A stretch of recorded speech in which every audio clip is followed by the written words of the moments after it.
Ba-ba-ba-ba-ba-bum, Terror Tuesday. Right, first part of the double bill that I mentioned yesterday. So we're doing The Invisible Man, part of the Universal box set, okay? Now, the original Invisible Man, back in the 30s, Universal released a slew of horror films, okay? Dracula, Frankenstein, etc. So The Invisible Man, directed by James Whale, who done the original Frankenstein. It was supposed to star Boris Karloff. But he left over a pay dispute. He just signed a five movie contract with Universal, but big pay dispute, so he buggered off. So they got in a guy called Claude Rains, British actor, and this was his first US appearance in the film. So Claude Rains and Gloria Stewart are the two main protagonists in the film. That's his love. So the story of The Invisible Man is about a doctor who manages to find a way to make himself become invisible. Okay. So in the original book by H.G. Wells, he's already mad.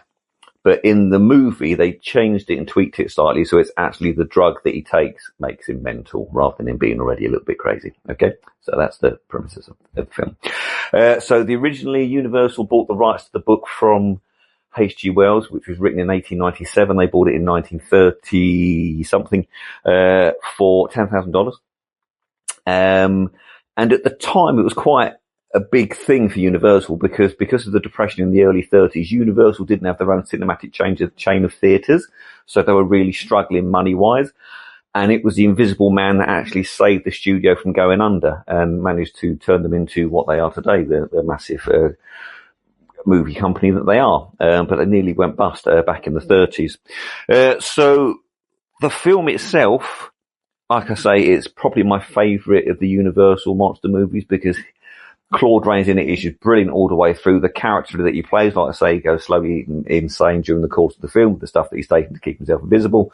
It's just brilliant. And he just, by the end of the film, he just doesn't give a shit what he does, or who he does it to. Like, he threatens some guy, he says, I'm going to kill you at a certain time on a certain day. And of course, he's invisible, so he turns up a certain time, certain day, and does the guy in.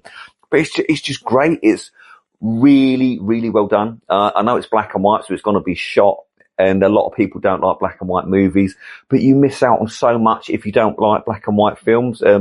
Denise is not a massive black and white fan. But the special effects at the time were groundbreaking because at the time, so to get him to look invisible, they basically shot it on a black background and he wore a black velvet suit. And then because it's in the 30s, obviously, to make it seem believable, they painstakingly hand-painted with opaque dye 64,000 frames of film. Can you imagine doing that in this day and age? Christ alive. So hand-painted 64,000 frames of film to get out any imperfections in it. And then they use wires to move props and stuff around the set. And originally the Gloria Stewart part wasn't actually in the book. So the Universal put her in as like an added emotional love interest because she wasn't in the book originally. They thought it'd connect more of audiences if there was a female in the film and a love interest. But great film. If anybody does any sort of late night shows or anything, or any of the horror channels, they sometimes show them. If you can find a copy of it, it is brilliant. Absolutely brilliant. 8 out of 10? Possibly. Yeah, possibly 8 out of 10 for the original because it's just so well done.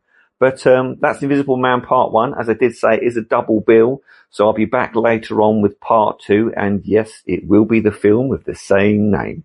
So as usual, likes, repost, thumbs up, and give us a comment. And I'll be back later today.